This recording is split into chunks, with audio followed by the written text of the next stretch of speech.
Jorge Sigal y Santiago Kovadlov. Dos ensayistas, dos amigos de la vida. 60 minutos y todos los temas del mundo para conversar. Café La República. El placer de una charla de domingo. Vermut, política, filosofía, poesía y lo que venga. Café La República. Un lugar para encontrarse. Por la 1110. La radio pública de Buenos Aires.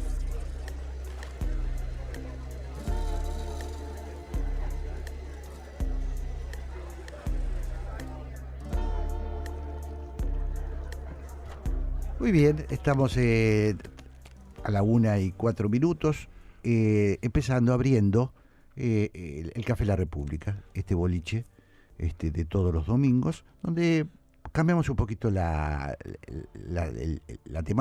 temática, cambiamos el tono. Ahí está, el tono y el ángulo, donde por un lado empezamos, como siempre, Jorge, recopilando lo que hemos vivido en toda la primera parte, tratando de pensar qué nos dejó. Y lo que nos dejó es, como siempre, a raíz de la riqueza de nuestros entrevistados, posibilidades de repensar el presente, ¿no? Indudablemente, tanto Carlos Weisman, desde el punto de vista de un politólogo, como Carmen Cáceres como narradora, nos han mostrado matices de una realidad que requiere consideración en la medida en que aspiremos a ser hombres y mujeres de nuestro tiempo. Ni qué decir tu editorial, con preguntas que también están entrelazadas con lo que hemos oído por parte de nuestros visitantes, de nuestros interlocutores. Tu pregunta, yo te diría, medular de hoy en tu editorial es: ¿qué queremos los argentinos? En nuestras elecciones supimos poner de manifiesto lo que no queríamos. No queríamos que el pasado siga teniendo la palabra. Y el porvenir, bueno, no sabemos. Lo que sabemos es que no queremos que el pasado tenga la palabra. Sí, pero ¿y hacia dónde vamos? Bueno, ya veremos, decimos. Uno de los analistas a quienes vos te referías, Moreno, en su entrevista en Ideas de la Nación el sábado pasado, nos propone una lectura de los argentinos que no podemos desoír, no tanto por su originalidad, sino por el énfasis que pone en el hecho de que la mayoría de nosotros no sabemos qué significa, si es que tiene un sentido sistemático y orgánico, el anarcocapitalismo. Y ignorar esto tiene importancia como síntoma, porque viene a decirnos que todavía no estamos en condiciones de comprender hacia dónde vamos. Más allá de la retórica oficial, más allá de la retórica de la oposición o de sus restos acerca de lo que puede ser el porvenir que nos augura el oficialismo, lo concreto es que la política, decías vos, se ha vaciado de conceptos y en esa medida ha perdido realismo. Por un lado, el oficialismo dice saber a dónde vamos, pero su discurso tiene siempre todavía un sentido más preponderantemente triunfalista, que es inquietante. Porque el triunfalismo es inquietante en la medida en que niega las dificultades para proponer primordialmente los logros. Ahora, en este país, si no hubiéramos tenido un salvataje norteamericano, ¿a dónde estaríamos? ¿Qué significa que en la mitad del mandato del oficialismo hayamos tenido que recurrir a los Estados Unidos para poder desahogarnos? Tu editorial nos dice: el gobierno entendió qué hacer después y a raíz del 7 de septiembre. Lo entendió, procedió a modificar pautas importantes de conducta, su discurso, su llamado a la, diría yo, interlocución política después de un momento o de una etapa de profunda hostilidad hacia los opositores. Pero ¿y la oposición? ¿Puede sostenerse la democracia en estos desniveles entre oficialismo y oposición, entre existencia y protagonismo por un lado e inexistencia o fragmentos discursivos por el otro? Este discurso sobre la incertidumbre en la que nos encontramos se proyectó de una manera dramática en el testimonio del politólogo Carlos Weisman, porque Carlos Weisman nos vino a decir a nosotros que frente a la embestida rusa sobre Ucrania, la decisión norteamericana de delegar en Europa la responsabilidad de reconstruirse militarmente y la crisis que vive el gobierno ucraniano en la medida en que está afectado, ya no militarmente, pero sí políticamente por fenómenos de corrupción que comprometen su propia idoneidad, ningún desenlace se percibe por el momento como discernible y satisfactorio para cualquiera de las partes en conflicto. Esto proyectado sobre la realidad venezolana lo llevó a Weisman a decir que la oposición había cometido un gravísimo error al convocar a los Estados Unidos a intervenir en la política venezolana, con lo cual de pronto Maduro puede levantar un discurso nacionalista y de defensa de la autonomía del país, siendo como es una de las figuras más reñidas con cualquiera de los principios democráticos y republicanos sostenidos por la oposición venezolana. Y por último, claro, ¿cómo no recordar aquí la palabra de Carmen Cáceres que viene a decirnos, escuchemos lo desoído, escuchemos el interior de un país al que le cuesta reconocer todavía la palabra de todo lo que esté lejos de la capital, y aunque las crisis se compartan, esa palabra centralmente suele estar en Buenos Aires. Nos presenta una novela, La ficción del ahorro, donde nos cuenta los efectos que tiene en el marco de una provincia lindera, fronteriza de la Argentina, toda esta crisis de uno de los mitos fundamentales del país, el ahorro. En todo esto, Jorge, hemos podido nosotros recorrer situaciones que podríamos llamar exteriores e interiores de un presente altamente conflictivo. Estaba pensando, Santiago, que de alguna manera lo que Carmen Cáceres nos dice tiene mucho que ver con la introducción del programa y los comentarios que vos hiciste. Estamos hablando de cierto desmembramiento, estamos hablando de cierta dislocación. Es decir, ¿cómo nos falta un proyecto de país? Finalmente estamos, por ahí esto suena una perogrullada, ¿no? Es decir, la falta de proyecto, pero yo creo que es un tema clave. Es clave. central. Vos sabés qué me pasó, te voy a contar una anécdota, porque no alcanzamos a hablarla. El otro día fui a la presentación del libro de Horacio Jaunarena, La casa está en orden, ¿no? Sí. Y entonces lo que más la reconstrucción de la época, estamos hablando de un libro que habla de las sublevaciones militares durante la gestión de Raúl Alfonsín, el riesgo que tuvo la democracia para quienes son jóvenes y no vivieron en esta Argentina siempre convulsionada. Nosotros, que somos un poco mayorcitos, crecimos siempre con la idea de que mañana a la mañana se podía terminar la democracia, o la forma de elección en la que vivíamos, es decir, la Argentina era una coctelera, era un sacudón continuo, ¿no?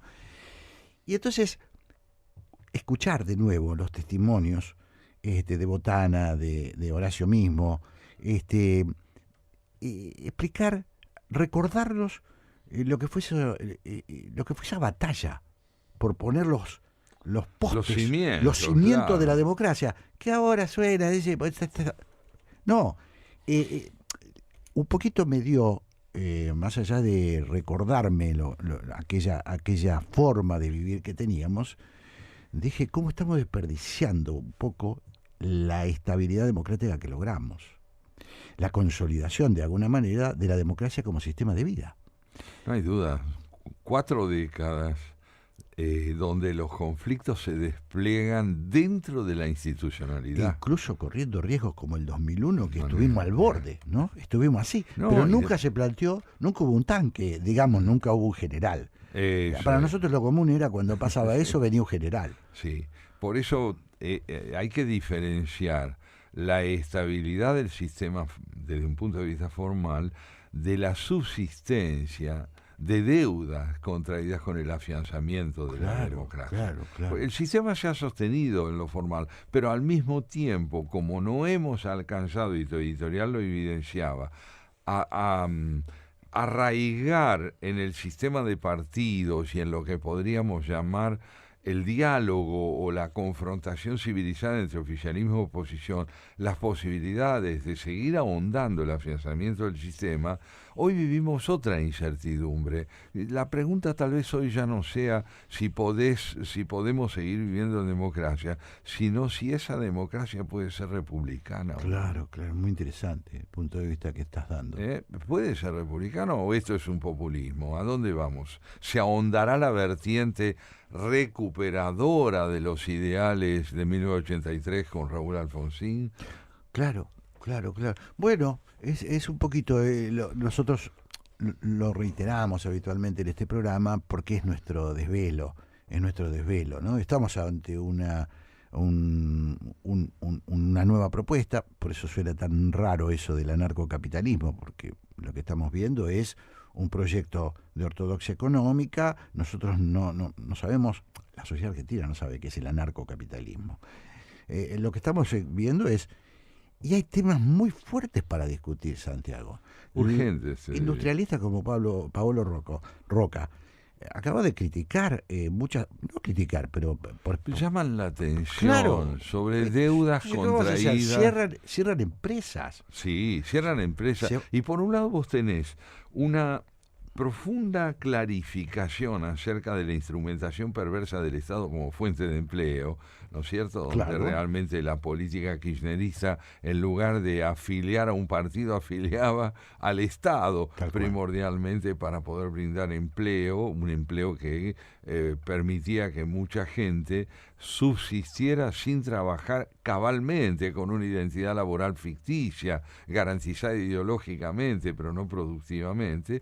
Esto por un lado, y por otro lado tenés la evidencia de las dificultades brutales que genera la retracción económica en que está viviendo el país y que lleva a preguntarse, no solo por el porvenir en el orden económico, por el porvenir general de la educación, del trabajo, de la salud, de todo aquello que, si no es contemplado, no posibilita que entendamos que es la política como respuesta satisfactoria a la necesidad de construir una nación. Vos me hablabas del encuentro con Horacio Jaunarena. Yo quería recordarte que hace poco estuve en Córdoba, sí, en un encuentro justamente de pymes, de pequeñas empresas, que también querían meditar sobre el país desde un punto de vista no necesariamente económico, sino en torno a lo que ellos llamaban la metaeconomía, lo que está un poco más allá de la economía y vinculado a la economía. Y les decía en mi exposición que los padres de la patria no nos dejaron una nación, sino un proyecto de nación. Claro. No es que Belgrano y San Martín nos dieron un país, sino la posibilidad de construirlo, y que cuando Sarmiento nos dice que debemos educar al soberano, nos está diciendo que la libertad ganada en relación al Imperio Español, que la libertad ganada al liberarnos, ¿no es cierto?, del yugo de la monarquía española, nos abre una posibilidad. Somos soberanos con respecto a España, pero aún no somos ciudadanía, porque sin educación no la hay. Y educación es siempre mucho más que un solo aspecto indispensable. Son varios, son fundamentales. Oposición y oficialismo. Diálogo y conflicto en el marco de la palabra. Respuestas a necesidades de integración regional que todavía faltan en la Argentina y tantos otros aspectos más. ¿Qué se discute en la Argentina? Es un tema que vamos a seguir hablando, Santiago. No, y demandándolo, queremos exactamente, saber. ¿qué se discute en la Argentina? Ya está, ya se consolidó hasta ahora el poder de Javier Milei, la Libertad Avanza está construyendo mayorías parciales en el Congreso. Todo eso avanti que es así el sistema. Pero queremos saber de qué están hablando. ¿De qué están hablando? En principio, por un lado, ¿de qué están hablando ellos? Y sobre todo, ¿de qué está hablando la sociedad argentina? Eso es, y la oposición. Mira, tengo un invitado para hoy. Ah, sí, claro. ¿Cómo no? Y después de un ratito de música lo vamos a escuchar. Solo te lanzo un nombre y luego me lo digas. Fernando Pessoa. Y inquieto, y compartimos su inquietud. Claro, él decía que hubiera sido de Argentina sin ese salvataje norteamericano. Por supuesto. El problema no está en duda en cuanto a que no consiste en renunciar a ese salvataje o subestimar su valor. La pregunta es por qué hubo que pedirlo si también nos iba. Esta es la cuestión. Bueno, pero te decía yo, Jorge, y decía Mónica, que tenemos hoy un invitado. Hoy es 30 de noviembre, fecha en la que se conmemoran 90 años del fallecimiento del poeta portugués Fernando Pessoa. 90 años de su muerte a los 47 años en Lisboa. Fernando Pessoa es una de las figuras centrales de la poesía contemporánea, y llamamos contemporánea a la poesía que explora el significado de una subjetividad que, habiendo perdido transparencia como materia de certeza en el romanticismo, en el clasicismo, se convierte en materia, como digo, de una indagación muy particular. Fernando Pessoa construye una obra heterónima, es decir, es un creador de autores. No solo escribe poemas, sino que crea autores de poemas que él propiamente dicho no escribe, en estilos que no son el suyo, poniendo de manifiesto tonos o tonalidades expresivas que en su poesía propiamente dicha no podemos encontrar. ¿Por qué crea autores y no solo poemas? ¿Por qué crea autores de poemas que son tan distintos de los suyos? Es difícil responder de una manera unánime a esta pregunta, pero podemos decir que el espejo en el cual el sujeto se veía idéntico a sí mismo estalla en pedazos en la poesía de Fernando Pessoa. El hombre ya no se reconoce como uno, se reconoce como múltiple, en fragmentos que no alcanzan a reconfigurar o a configurar una unidad. Esta multiplicidad de autores lo llevó a Fernando Pessoa a decir que era el autor de un drama en gente en vez de en obras. La gente que él crea es muy particularmente gente en conflicto, y no solo en conflictos propios, en conflicto entre ellos. Todos los que estamos habituados a frecuentar la obra de Pessoa, Jorge, sabemos que Pessoa es uno de los discípulos de Alberto Caeiro. Alberto Caeiro es uno de los heterónimos de Pessoa, uno de los autores que Pessoa crea, y Pessoa es discípulo de él, como lo es Álvaro de Campos, el ingeniero naval, o el médico llamado Ricardo Reis, ¿no es cierto? O como también lo es a medias Bernardo Soares, el prosista creador de El libro del desasosiego. La obra de Pessoa, que en su momento desconcertó y desorientó, aun cuando en una pequeña minoría fue aceptada, y esa minoría era la de la vanguardia que el mismo Pessoa integraba, se convirtió con los años en paradigmática, en representativa no solo de la poesía de Portugal, sino también y fundamentalmente de la poesía europea de nuestro tiempo. Yo he traído, Jorge, algunos poemas de cada uno de ellos. Yo dije a Fernando Pessoa, pero en realidad invité a 4. Claro. A Ricardo Reis, a Álvaro de Campos, a Alberto Caeiro y a Fernando Pessoa, para que con sus poemas nos acompañen y nuestros oyentes puedan tener la posibilidad de ver lo distintos que son, aún más allá de la versatilidad del propio Pessoa para crearlos. Pessoa tenía relaciones muy conflictivas con algunos de ellos. Se llevaba muy mal con Álvaro de Campos, pésimamente. Y Ricardo Reis, a su vez, que era un clasicista cabal, detestaba la poesía de Álvaro de Campos porque la encontraba desmesurada, desenfrenada, absolutamente retórica. Caeiro no opinaba, él era el maestro. ¿Y sabes por qué era el maestro de todos ellos? Porque tenía una paz de espíritu que ninguno de sus discípulos, él no se consideraba un maestro, pero los demás lo consideraban a él. Claro. Ninguno de ellos podía alcanzar esa paz de espíritu que tenía el maestro Caeiro. Y un rasgo de Caeiro, antes de empezar a leerlo, Caeiro escribía mal en portugués. Escribía mal, tenía una sintaxis y una gramática malas. Bueno. Pessoa, cuando lo crea Caeiro, crea un autor que escribe muy bien mal en portugués. Qué genial. Escribe mal. Qué Entonces, genial. fantástico. En la traducción eso no se advierte, pero vamos a comenzar, si te parece Dale, bien, y claro. si Mónica también está de acuerdo, Pero por supuesto. con un poema de Alberto Caeiro, maestro de heterónimos y del propio Pessoa, que dice así: la asombrosa realidad de las cosas es mi descubrimiento de todos los días. Cada cosa es lo que es, y me cuesta explicar lo mucho que eso me alegra y lo mucho que eso me basta. Solo hace falta existir para ser completo. Escribí muchos poemas y voy a escribir muchos más, naturalmente. Cada uno de mis poemas dice eso, y todos mis poemas son diferentes, porque cada cosa que hay es una manera diferente de decir esto. A veces me pongo a mirar una piedra. No me pongo a pensar si existe. No me pongo a pensar si siente. No se me ocurre llamarla mi hermana.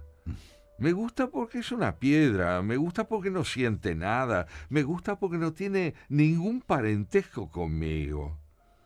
Otras veces oigo pasar el viento y creo que solo para oír pasar el viento vale la pena haber nacido. Yo no sé qué pensarán los demás leyendo esto, pero creo que debe estar bien porque lo pienso sin esfuerzo y sin pensar que otras personas me pueden estar oyendo, porque lo pienso sin pensamientos, porque lo digo como mis palabras lo dicen. Una vez me llamaron poeta materialista y yo me sorprendí porque no creía que me pudieran definir. Yo ni siquiera soy poeta, veo. Si lo que escribo tiene valor, no soy yo quien lo tiene. El valor está allí en mis versos. No hay nada en todo eso que dependa de mi voluntad. Es espectacular, ¿no? Interesante, ¿no Y es sí, cierto? muy interesante. Y que es muy- conmovedor, que paradójico. Un hombre que viene a decirnos la asombrosa realidad de las cosas Sí.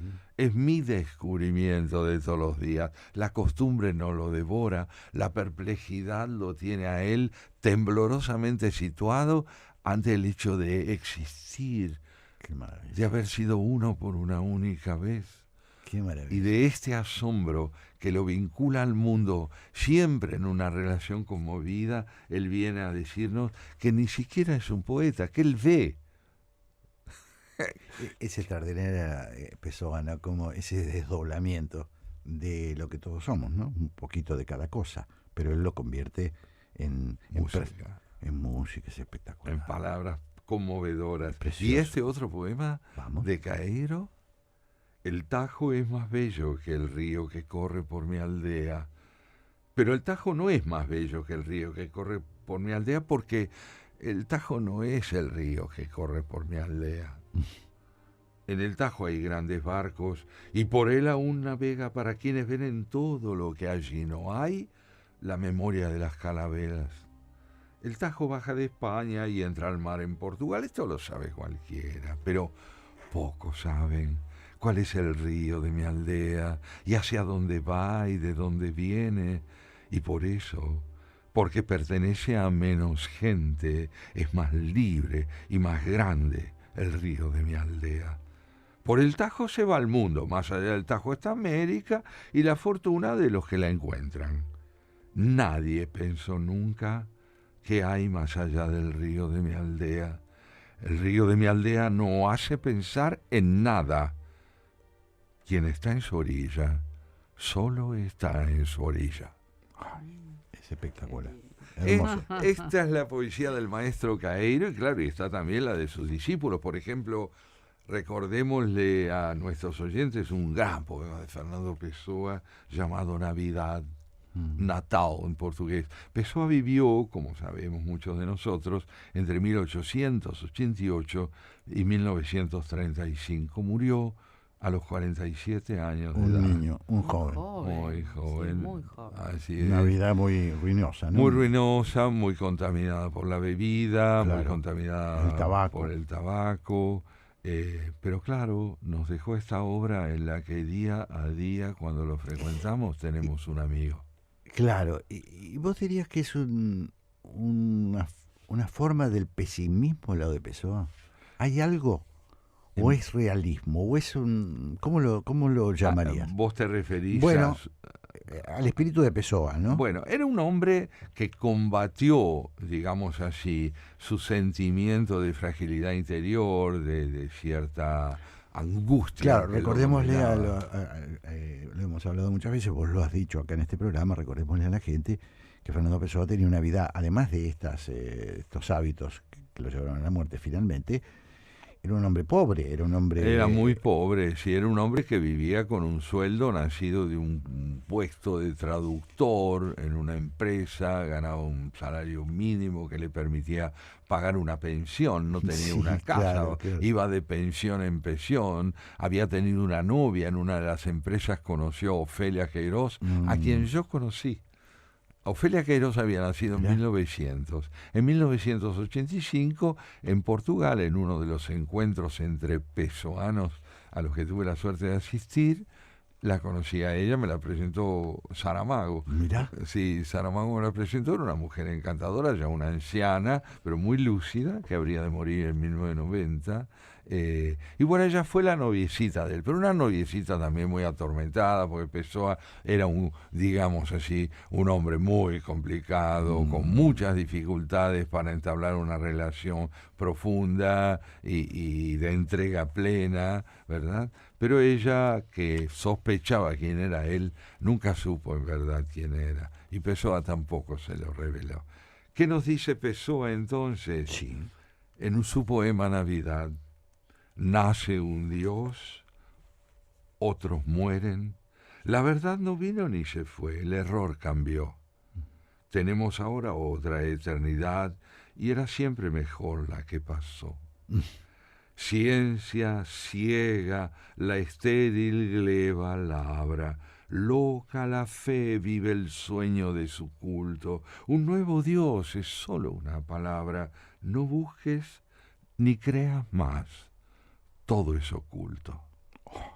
Es impresionante. Qué belleza. Y Cada fíjate vez que vos, lo escuchamos. este poema lo tuve que traducir rimado, porque aquí él... Bueno, digamos de paso a los oyentes, aquellos que no lo saben o aquellos que no lo recuerdan, que vos fuiste traductor de Pessoa a la obra al español, ¿verdad? Bueno, en buena parte de así, en el libro del desasosiego, en las ficciones del interludio y también en muchos otros poemas que me gustó traducir, entre ellos algunos de estos que fueron poemas que él publicaba en diarios y revistas. Pessoa publicó un único libro en vida, solo un libro. El resto de su obra quedó dispersa en diarios, en revistas, que se reunieron post-mortem y dieron origen al conocimiento de una obra excepcional. Pero así llegamos también a la obra del médico Ricardo Reis. Sí. Ricardo Reis era médico monárquico. Se exilió de Portugal cuando cayó la monarquía y se fue al Brasil y vivió en San Pablo. Y donde él vivía realmente desarrolló una actividad interesante, y en Brasil todos los digamos diseños que transcurren de la llegada de Ricardo Reis a San Pablo es celebrado, ¿no es cierto? Porque fue acogido con mucha simpatía. Ricardo Reis es un clásico, es un gran lector de los poetas latinos, sobre todo de Horacio, de Virgilio, y dice esto en un poema bellísimo. Ya sobre la frente vana se me encanece el cabello del joven que perdí. Mis ojos brillan menos, ya no merece besos mi boca. Si aún me amas, por amor, no me ames, me traicionarás conmigo. ¡Ay, qué fuerte! Qué belleza, ¡Qué ¿verdad? belleza! Ya sobre la frente vana, es inútil pensar, ya sobre la frente vana se me encanece el cabello del joven que perdí. Es impresionante, ¿no? Qué construcción tan perfecta. Perfecta, sí. Si aún me amas, por amor, no me ames, me traicionarás conmigo. Es increíble, increíble. Qué inteligente. Y esto otro, también de Ricardo Reis, Ricardo Reis, como les contaba, se llevaba muy bien con Álvaro de Campos porque tenían dos concepciones muy distintas de la poesía. Campos es whitmaniano, arrollador, absolutamente cultor de un verso libre, muy cadencioso también, pero muy libre, mientras que, como vemos, Ricardo Reis era un clásico. Su poesía podría ser traducida al latín perfectamente, Claro. ¿no? Veamos este otro poema de Ricardo Reis. Lidia, ignoramos, somos extranjeros donde quiera que estemos. Lidia, ignoramos, somos extranjeros donde quiera que vivamos. Todo es ajeno y no habla nuestro idioma. Hagamos de nosotros el retiro en que ampararnos, tímidos del insulto del mundo tumultuoso. ¿Qué más quiere el amor que no ser de los otros? Como un secreto dicho en los misterios, sagrado sea por nuestro. Ay, hermoso. Qué belleza, ¿verdad? Sí, sí, sí. Bueno, como les digo, Álvaro de Campos es ingeniero naval, no les llegué a comentar esto. Él estudió en Glasgow, después volvió a Lisboa. En Lisboa realmente vivió como pudo, fue siempre un poeta anárquico, muy enfrentado a todos los convencionalismos, ¿no? Y Fernando Pessoa llegó a decir, puse en él toda la pasión y la impulsividad que no puse en mi vida. Qué impresionante. Qué impresionante. Así dice el de Álvaro de Campos. Y claro, todavía tenemos unos minutos. No, tenemos. Y Tranquilo, leerlo. Seguimos con Fernando Pessoa. Para nosotros es la fiesta. Santiago leyendo a Pessoa. De verdad te lo digo. Sí, te creo, como no te voy a creer si primero sé que porque, compartimos esta sí, pasión por la sí. poesía Y por Portugal. y por Portugal. Que lo hemos dicho desde los inicios de este programa, nosotros, aunque nadie nos lo pidió, le hemos dado un poquito un tono portugués Sí, a nuestro lusófilo. Lusófilo, sí, por una coincidencia que Santiago, por supuesto, es un conocedor enorme de la obra de Pessoa y de Portugal. Y yo Y también, un poquito sos un aficionado íntimo. Sí, me gusta íntimo. mucho, ya lo dijimos. Amás mucho Portugal. Bueno, pero una anécdota sobre Álvaro de Campos para nuestros Sí. oyentes. Resulta que me contó cierta vez durante mi primera visita a Lisboa, donde yo fui con una beca a estudiar la obra de Pessoa, me contó un novelista portugués ya fallecido que, siendo un hombre mayor, se había encontrado con Fernando Pessoa, que era muy amigo de los jóvenes. Hacia 1932, Pessoa muere en el 35, este novelista joven se encuentra con Fernando Pessoa en el café A Brasileira. A Brasileira, el café donde está la estatua de Fernando Pessoa. Hoy en día es un lugar de reunión fundamental en Lisboa, ¿no? Así Es decir, es. todo el que va a Lisboa tiene que ir a la Brasileira, Así ¿no es cierto? A rendir tributo Y a la está imagen. ahí hay una imagen, una escultura de Pessoa muy típica que está leyendo, está Así es. escribiendo en realidad, y es un... Y está la mesa en el Y bar está donde la él se sentaba. mesa que es sagrada, ¿no? Es un lugar... No, claro, como aquí en el Tropezón, en el restaurante del Exactamente. Tropezón está la mesa de Carlos Gardel. Ahí bueno, no se en la Biela sienta también hay algo, ¿no? La de Borges. En la Biela En está fin, la de es una Borges. costumbre preciosa. Sí, son Creo que son verdaderos- costumbres preciosas. Sí, que preservan Porque una da memoria. la sensación de que el tipo sigue ahí, ¿no? Eso es lo que nos pasa cuando vamos. Exactamente. Y bueno, resulta que este escritor se Sí. encuentra con Pessoa ya bastante deteriorado y Pessoa le lee el poema que yo voy a leer hoy. Dale. Le lee ese poema a este amigo portugués y cuando termina, claro, este muchacho está fascinado con la potencia del texto que ha escuchado y Fernando Pessoa le dice, ¿le gustó? Y sí, le dice el escritor, sí, me pareció extraordinario. Y Pessoa le agrega, mire, usted me ha escuchado a mí leerlo, pero no sabe lo que es este poema en la voz de Álvaro de Campos, porque mi voz es un poco aniñada y frágil, es un hilo de voz, pero la voz de Campos es un vozarrón y él le da verdadera consistencia al poema. Este era el humor de Pessoa también hablando de sus heterónimos. Leemos entonces un tremendo poema de Álvaro de Campos. Se titula Poema en línea recta. Avanti. No conocí nunca a nadie a quien le hubiesen roto la cara. Todos mis conocidos fueron campeones en todo. Y yo, que fui ordinario, inmundo, vil, un parásito descarado, un tipo imperdonablemente sucio, al que tantas veces le faltó paciencia para bañarse. Yo que fui ridículo, absurdo, que me llevé por delante las alfombras de las formalidades, que fui grotesco, mezquino, sumiso y arrogante, que recibí insultos sin abrir la boca, y que fui todavía más ridículo cuando la abrí, yo que resulté cómico a las mucamas de hotel, yo que sentí el guiño de los changadores, yo que estafé, que pedí prestado y no devolví nunca, yo que aparté el cuerpo cuando hubo que enfrentarse a puñetazos, yo que sufrí la angustia de las pequeñas cosas ridículas, me doy cuenta que no hay en este mundo otros como yo. La gente que conozco y con la que hablo nunca cayó en ridículo, nunca fue insultada, nunca fue sino príncipe, todos ellos príncipes en la vida. Ah, ¿quién pudiera oír una voz humana capaz de confesar no un pecado, sino una infamia, capaz de contar no una violencia, sino una cobardía? Pero no, son todas las maravillas si los escucho. Es que no hay nadie en este ancho mundo capaz de decir que una vez fue vil. ¡Oh, príncipes, mis hermanos! Basta. Estoy harto de semidioses. ¿Dónde está la gente de este mundo? Así que en esta tierra solo yo soy vil y me equivoco.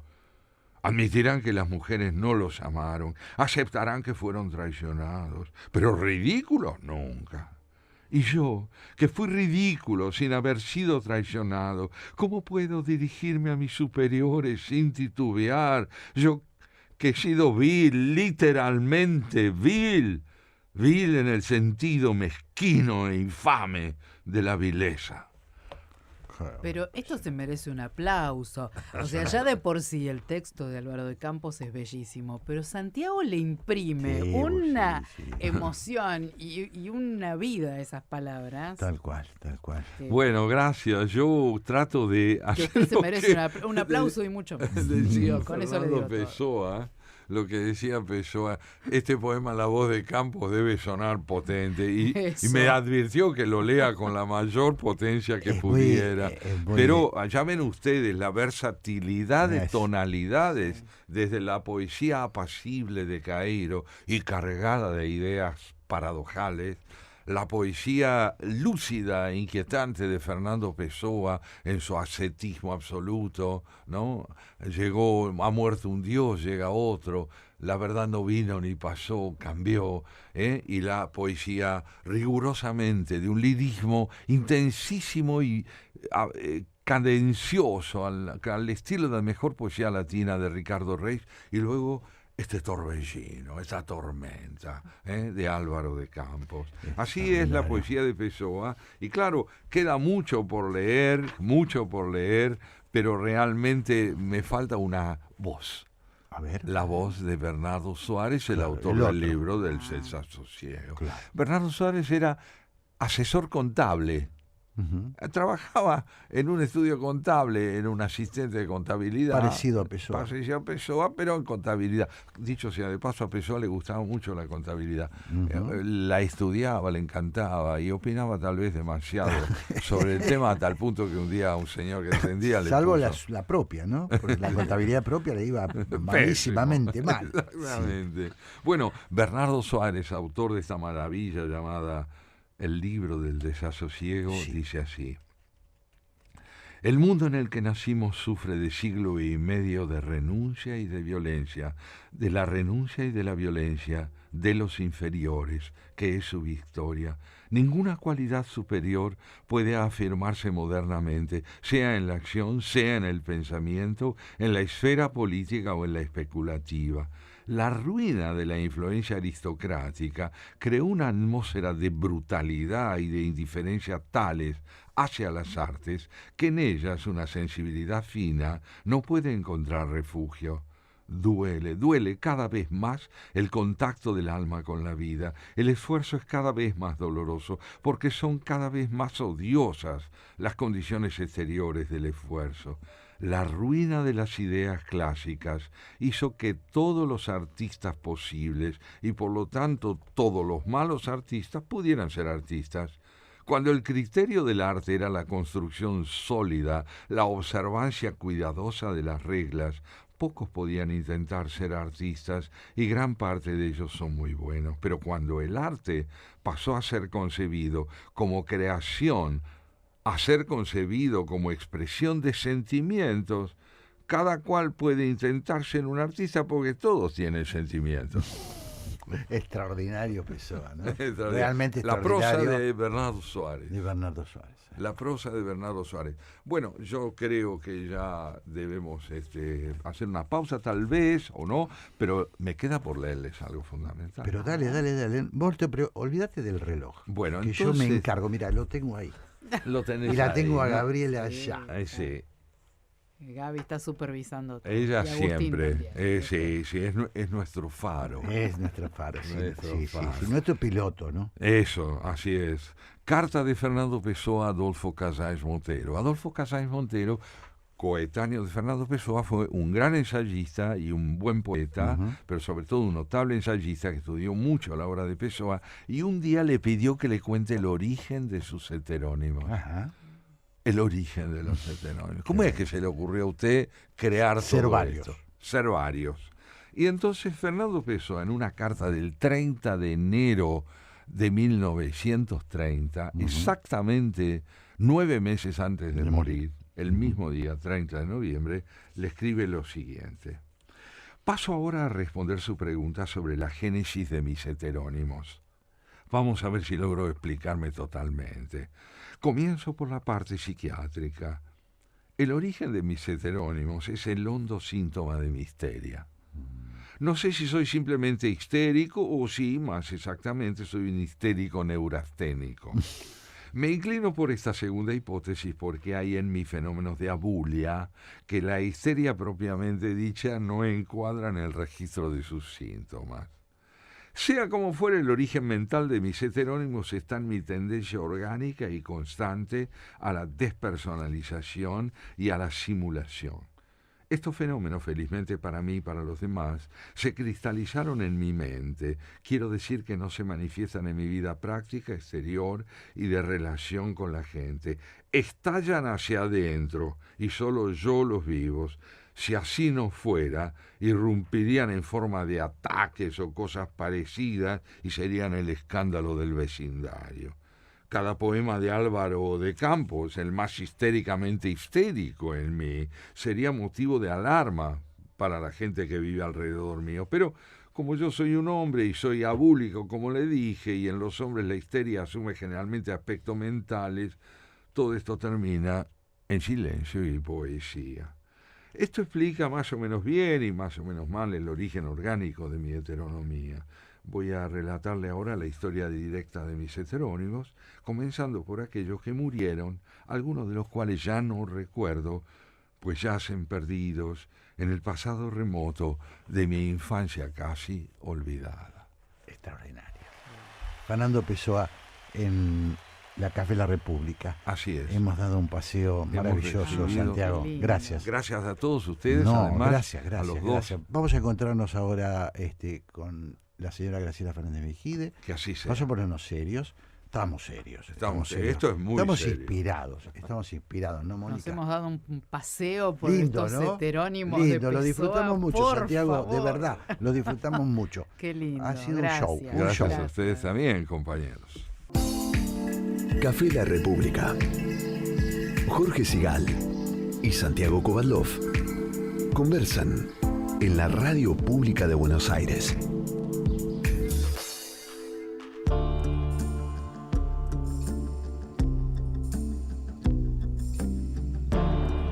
Bueno, nos hemos comido el programa porque estábamos muy entusiasmados con Pessoa, pero la tenemos a Graciela Fernández Mejide y no nos vamos a privar de saludarla y de entregarle la posta del programa, porque ya viene por qué. Así es, así es. Así que la saludamos. Hola Graciela, ¿cómo estás? ¿Qué tal, Graciela? Bien. Bueno. Bien, un poco afónica. Me Vemos. parece que este cambio de tiempo me Sí. castigó la garganta. Sí. Pero bueno, acá estoy. Está muy bien, está muy bien. Te reconocemos, Nosotros estamos muy contentos porque Santiago acaba de darnos un show sobre Pessoa, que siempre es un momento para nosotros extraordinario. Así que estamos inspirados, estamos inspiradísimos. ¿Cómo estás, Graciela? Hay un par de minutitos para que nos cuentes, si querés, cómo viene por qué de hoy, si querés. Mira, sí. Por lo pronto, cuando te diga que invité a Mendelevich, periodista, Pablo Mendelevich, sí, un amigo. Lo conocen ustedes. Claro. Pero sobre todo a mí me llamó la atención y lo invitamos con Pablo. Sí. Por el título de su último artículo. Ah, sí. Donde compara a Perón con Milei. Sí. En una cuestión que yo no le voy a espolear, no, está muy bien. Es un temón para hablar con él. Exactamente. Qué y interesante. Nos vamos a ocupar, es lindo, sí. Porque hace un recorrido de la historia de la Argentina, rápido, un recorrido muy rápido, muy interesante. Muy bien. Y sobre todo muy interesante que aparezca en un medio gráfico al alcance de cualquiera. Por supuesto. Que quiera enterarse, que no tenga que ir a buscar un libro, que da pereza. Bueno, y después vamos a tener alguien que pertenece a una organización que estudia los efectos que produce utilizar la inteligencia artificial. ¡Oh, qué interesante! Muy. ¿Qué cosas son a criterio de ellos? Lo cual no quiere decir que digan toda la verdad. Claro. Pero no porque quieran mentir, sino que hay otros que están de distintas maneras. Está muy de bien. Todas maneras, yo creo que es bueno interesarse en eso, que ya está encima nuestro. Así es.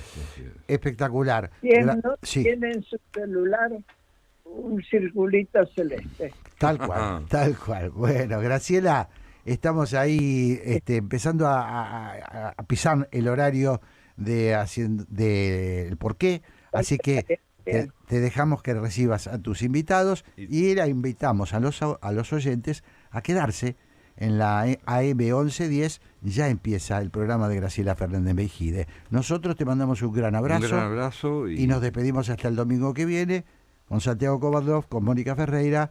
Y bueno, eso, que tengan una linda semana. Bueno, chao, gracias Graciela. a los Chao, oyentes Graciela. que nos escribieron. Sí. Eso quería decir. Agradecerles a los oyentes que siempre se toman un ratito y nos escriben. Gracias, Mónica.